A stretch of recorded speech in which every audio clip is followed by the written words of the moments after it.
Yesu ndiye mpulumusi wa moyo wanga, anafaifa ya manyazi pantanapo, kufura moyo kuti upulumusiwe, anafaifa ya manyazi kuombolane. Yesu ndiye mpulumusi wa moyo wanga, anafaifa ya manyazi pantanapo, kufura moyo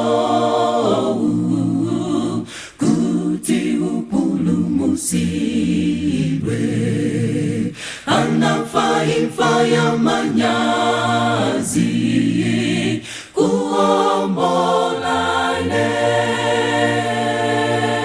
Nazunzirwa na mvazo wawa chifukwa cha chimo langa, palibenso wina akanata kuombolane. Nazunzirwa na mvazo wawa chifukwa cha chimo langa, palibenso wina akanata kuombolane.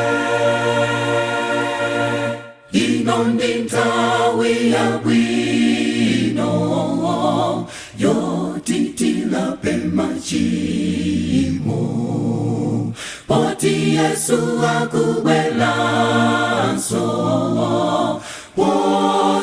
posachedwa, kuzatenga woyela mtima, kupita nawo kumwamba uko, omwe akakale ndi Mbuye kunthawi zonsezo. Ino ndi nthawi yabwino yotitilape machimo, poti Yesu akubwelanso posachedwa, kuzatenga woyela mtima, kupita nawo kumwamba uko, omwe akakale ndi Mbuye kunthawi zonsezo. Nazunzirwa na mvazo wawa chifukwa cha chimo langa, palibenso wina akanata